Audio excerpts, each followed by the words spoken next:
ఓం నమో వెంకటేశాయ. నా పేరు తోట జయంతి. నేను జనసేన గౌరవ అధ్యక్షురాలిని, మా తిరుపతి. ముఖ్యంగా ఇప్పుడు ఎందుకు మాట్లాడుతున్నానంటే, ఏడుకొండల వాడికి, కలియుగ దైవానికి లడ్డు ప్రసాదం అపవిత్రమైపోయింది. అది అలా చేసిన దాని గురించి మాట్లాడాలనుకుంటున్నాను. దీని గురించి మా జనసేనాని 11 రోజులు దీక్ష పొందినాడు స్వామికి, నామాలయం వెంకటరమణమూర్తికి. ఆయన దీక్షలో ఉంటూ ఆయన వెనకాల నడుస్తున్నాం మేమందరం కూడా. మేము కూడా భగవంతుడికి సేవ చేసి ఆయన జరిగిన అనర్థాన్ని ఆ మార్గం ఎప్పుడు జరగకూడదనే ఉద్దేశంతో ఆయన పూజలు, గోవిందనామాలు, భజనలు అవన్నీ చేస్తున్నాము. మా నాయకుడు ఆజ్ఞ ప్రకారమే చేస్తున్నాము. ఇది ఒక విధంగా నేనేం చెప్తున్నానంటే, ఒక్క మాట చెప్తాను. అదే భగవద్గీతలో ఎదుటి వాళ్ళని నువ్వు ప్రేమించు, నిన్ను వాళ్ళు ప్రేమిస్తారు. ఖురాన్లో ఎదుటి వాళ్ళని ప్రేమించు, నిన్ను వాళ్ళు ప్రేమిస్తారు. అదే బైబిల్లో ఎదుటి వాళ్ళు నువ్వు ప్రేమించు, నిన్ను వాళ్ళు ప్రేమిస్తారు. ఈ పదం తప్ప ఇంకా వేరే ఏమన్నా ఉందా? ముగ్గురు మతాల్లో అదే కదా ఉంది. నేనైతే చిన్నప్పుడు ఇది చర్చ్ కాడికి వస్తానే ఇలా అనుకునేది. మా అమ్మ కూడా ఏందమ్మా ఎప్పుడు చూసిన ఇలా అంటున్నామా, అక్కడ అందరూ అలా అనుకుంటారు, దేవుడు అంటమా అట్లా అనుకునేవాడు. అక్కడి నుంచి స్కూల్కి బ్యాగ్ ఎత్తుకొని వస్తామంటే దర్గా కనపడేది. దర్గా దగ్గర పోయి అక్కడ కూడా నమస్కారాలు చేసే వాళ్ళు ఎలా చేస్తారో అలాగే మేము నమస్కారాలు చేసేవాళ్ళం.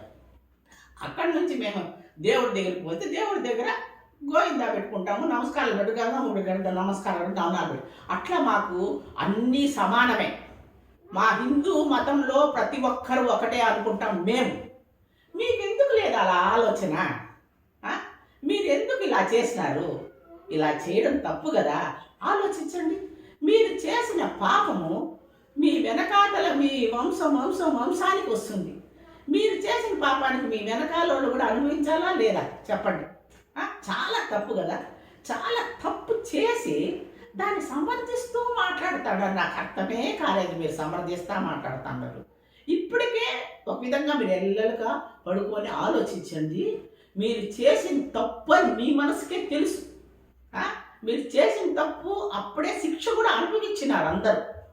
వాళ్ళు చేసిన తప్పు వాళ్ళకి ఆ శిక్ష అనుభవించింది కూడా మీకు తెలుసు.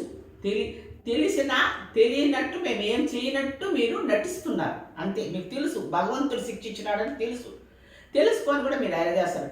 మీకు ఎంత భగవంతుడు శిక్షించినాడంటే, మీ 151 గెలిచిన వాడు 11 గెలిచినాడంటే ఆ శిక్ష ఏడుకొండల వాడు వేసింది కాదా? ఆయన వేసిన శిక్షే. కాబట్టి ఇలా చేయడం మీకు న్యాయం ధర్మం ఏమయ్యా? బ్రాహ్మణులు ఎంత పద్ధతిగా, ఎంత మడిగట్టుకొని, ఎంతో ఇదిగా వాళ్ళు వంటలు చేసుకొని తింటారు.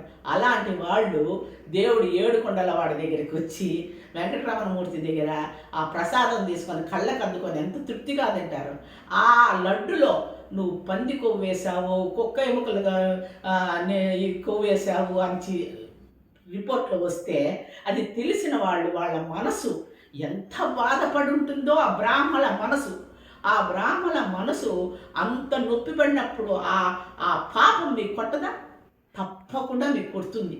ఇలాంటి వెధవ పనులు, ఇట్లా నీచమైన పనులు భగవంతుడు నైవేద్యం చేసే దాంట్లో కూడా మీరు చూపించినారంటే ఏమనుకోవాలి? మీరు మనుషులు పొడుచుకున్నారు, కొట్టుకున్నారు, మీరు ఎన్నెన్నో చేసుకున్నారు, ఎంతోమంది చంపుకున్నారు, అది వేరు. భగవంతుడి జోలికి ఎందుకయ్యా వస్తారు? మీకు భగవంతుడి జోలికి వస్తే ఏమన్నా ఉందా? అనుభవిస్తారయ్యా. మేము చూసాం. మేము చిన్నప్పటి నుంచి తిరుపతిలో పుట్టి ఆ ఏడుకొండల వాడి పాదాల దగ్గరే బతుకుతున్నాం. మా కళ్ళతో చేసిన తప్పుడు శిక్షలు అనుభవించిన నా కళ్ళతో నేను ఎన్నో చూసినాను. అనుభవం మీద చెప్తున్నాను. దయచేసి ఇలాంటి నీచమైన పనులు ఎవ్వరు కూడా చేయొద్దండి. అయితే నేను ఒకే మాట చెప్తున్నాను.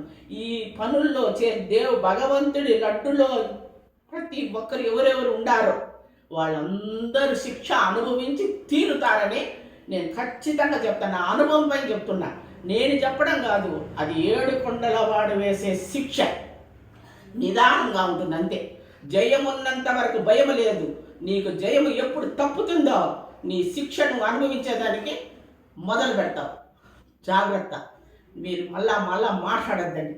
మా నాయకుడు మా కలియుగ దైవానికి తోడుగా నిలిచి సనాతన ధర్మం నిలబడాలనేసి పోట్లాడుతూ ఉన్నాడు, కొట్లాడుతూ ఉన్నాడు, కష్టపడతా ఉన్నాడు. మరి ఎవరయ్యా మా పవన్ కళ్యాణ్, మా దేవుడు అంజనీ పుత్రుడు పవన్ కళ్యాణ్ లాగా ఎవరు మాట్లాడాడు? ఏ రాజకీయ నాయకుడు మాట్లాడాడు? అయ్యో, ఏ మతం గురించి మాట్లాడితే మనకు ఓట్లు పడదు, ఏ మతం గురించి మాట్లాడితే మనకు ఓట్లు పడదని నోరు మూసుకొని ఊరికే ఓట్ల కోసమే రాజకీయం చేస్తారు ఇంతమంది రాజకీయ నాయకులు. కానీ ఏకైక వ్యక్తి పవన్ కళ్యాణ్. ఆయన మారా ఎవ్వరు ఉండరు, ఇంకా పుట్టరు ఈ ప్రపంచంలో. ఆయన వల్లే హిందూ ధర్మం, సనాతన ధర్మం, ఈ ఏడుకొండల వాడి అనుగ్రహము ఆయనకి ఎల్లవేళ ఉండాలి.